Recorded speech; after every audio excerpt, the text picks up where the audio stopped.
সুযোগ দিতে হয় না।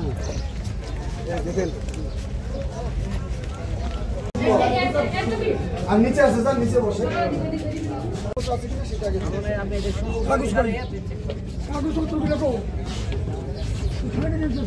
আমরা ওই টাইমে আপনাদের ঊর্ধ্বতন কর্মকর্তা থাকে, বিআইডব্লিউটির ঊর্ধ্বতন কর্মকর্তা, তাদের অধীনেই লঞ্চ হবে।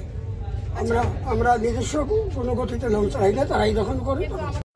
পাটুরিয়া কাজিরহাট আমাদের অত্যন্ত গুরুত্বপূর্ণ দুটি ঘাট আমাদের মানিকগঞ্জে অবস্থিত, আমরা সবাই জানি। এবং ঈদের সময় আমাদের অনেক বেশি, কয়েক গুণ বেশি কিন্তু যাত্রীর চাপ এই ঘাট দুটিতে সামলাতে হয় এবং হাইওয়েতেও কিন্তু এই চাপটি আমাদের আসে।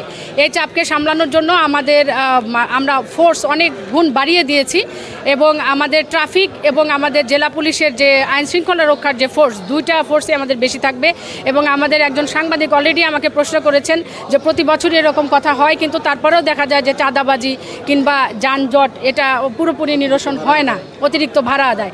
আসলে এই বিষয়গুলো হয়তো পুরোপুরি আমরা যে পারবো করতে পারবো, একবারে নির্মূল করে ফেলতে পারবো এটা আমি বলছি না, তবে আমরা সহনীয় পর্যায়ে এবং আমরা নির্মূলের কাছাকাছি ইনশাআল্লাহ করতে পারবো।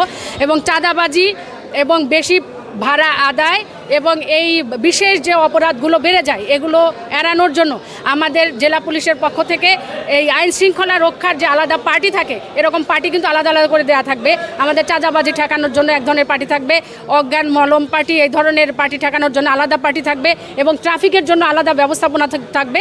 এবং হাইওয়ে পুলিশ এবং আমাদের মানিকগঞ্জের জেলা পুলিশের ট্রাফিকের যে অংশ তারা কিন্তু হাইওয়ে রোডে থাকবেন। এবং আমরা দেখব বিআইডব্লিউটি এর সাথে মিলে প্রত্যেকটা লঞ্চ, ফেরি এবং স্পিডবোট এগুলো যেন সবগুলোই যেন ফিটনেস সহকারে যাতে চলাচল করতে পারে। আমরা কিন্তু এখন থেকেই কাজ শুরু করেছি, আমরা কিন্তু একেবারে মুখোমুখি সময়ে গিয়ে কাজ করব তা না। আমরা বিআইডব্লিউটি এর সাথে মিলে এখন থেকেই চেক করা শুরু করেছি, ওনাদের কাছ থেকে আমরা লিস্টগুলো নিয়েছি এবং সেই লিস্ট অনুযায়ী আমাদের সাথে ইনশাআল্লাহ এবার মিলেমিশে আমরা কাজ করব। যদি দেখি যে ফিটনেসবিহীন কোনো ঘাটে এই ধরনের কোনো জলযান আছে তাহলে আমরা সেটা ওনাদের সাথে কথা বলে রিমুভ করার চেষ্টা করবো ইনশাআল্লাহ। আপনাদের পুলিশের বাইরে অন্যান্য যে সংস্থা, আমরা আইনশৃঙ্খলা রক্ষাকারী বাহিনীর যে সকল সদস্য আমাদের পুলিশের বাইরেও রয়েছেন, র্যাব রয়েছেন, আমাদের হাইওয়ে পুলিশ রয়েছে, আমাদের যে আনসার রয়েছেন এবং আমাদের জেলা প্রশাসনের পক্ষ থেকে আমরা টাইম টু টাইম কিন্তু অভিযান চালাবো এবং আমাদের যে চেকপোস্টগুলো হবে সব ধরনের সহযোগিতা সবাই মিলে কিন্তু আমরা একই সাথে কাজ করব। আপনারা যারা এখানকার যারা আমাদের স্টেক হোল্ডারগণ রয়েছেন তাদেরকে সাথে নিয়ে ইনশাআল্লাহ আমরা সব ধরনের কাজ করব। ভাড়া যদি আদায় হয় সেই ক্ষেত্রে তাদের জন্য আপনি বার্তাটা কি? অবশ্যই অতিরিক্ত ভাড়া যদি আদায় হয় এটা একেবারে জিরো টলারেন্স, অতিরিক্ত ভাড়া কোনোভাবেই আদায় করা যাবে না। এই লক্ষ্যে কিন্তু আমি বলছি যে আমরা ভাড়ার একটা তালিকা, আপনাদের যে এই ঘাট কেন্দ্রিক ভাড়ার তালিকা থাকবে, বাস স্ট্যান্ড কেন্দ্রিক ভাড়ার তালিকা থাকবে, ইভেন আপনার বাসের গায়েও কিন্তু ভাড়ার একটা তালিকা লিখে ওটা পেস্ট করা থাকবে যাতে যাত্রীগণ বুঝতে পারে যে তার কাছ থেকে কত টাকা ভাড়া, কত টাকা আদায় করা হলো।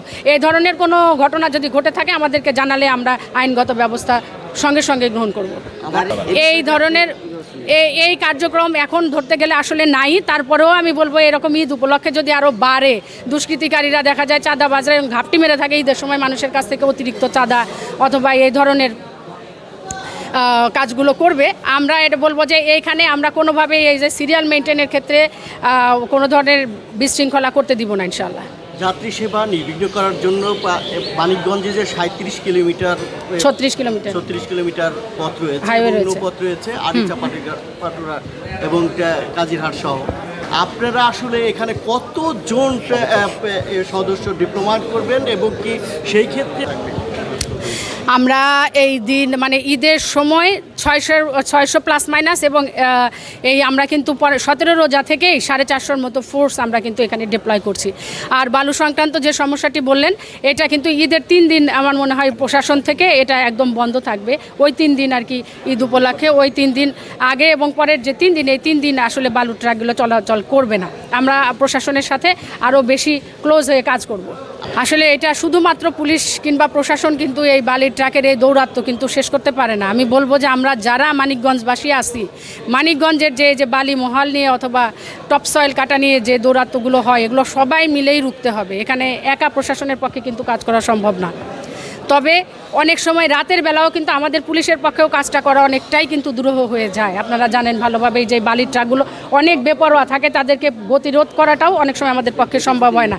তবে আমরা এখন থেকে আরেকটু বেশি আমরা চেষ্টা করব যে বালির ট্রাকগুলো যাতে রাস্তা চলাচল নির্বিঘ্ন রাখা যায়, বালির ট্রাকগুলো যাতে অবাধে চলাচল করতে না পারে সেই আমরা কষান নিব। মলম পার্টি এবং খপ্পর পার্টি তো আমি বলেছি, এই জন্য আমাদেরকে স্পেশাল টিম থাকবে, সাদা পোশাকে টিম থাকবে, তারা কাজ করবে। আর যদি অন্য কারো কোনো কিছু শোনার থাকে আমাদের, আপনারা জানেন যে 999 হটলাইন যেটা রয়েছে সেটা তো আছেই, প্লাস আমাদের কিন্তু এখানে একটা ডেপ্লয়মেন্ট থাকবে, এখানে আমাদের একটা সাব কন্ট্রোল রুম আমাদের থাকবে, আমাদের কন্ট্রোল রুম তো আছে, এখানে সাব কন্ট্রোল রুম থাকবে, আমরা বড় বড় করে সেই নাম্বারগুলোও কিন্তু রেখে দিব। আর আমাদের আরও অনেক নাম্বার আমরা এখানে মাইকের মাধ্যমে প্রচার করব। পিসি টার্মিনালে এগুলা রাখার চেষ্টা করব যাতে এই পর্যন্ত এসে যানজট বাঁধাতে না পারে, এবং ডিএমপির সাথেও কিন্তু আমরা আসলে সমন্বয় করে এখানে আমাদের যারা পার্শ্ববর্তী জেলা যারা আছে তাদের সাথে সমন্বয় করে আমরা কাজ করব যাতে যত্রতত্র ফিটনেসবিহীন অথবা যত্রতত্র গাড়িগুলো চলে না আসে, আমরা ইনশাল্লাহ সমন্বয় করে কাজ করব।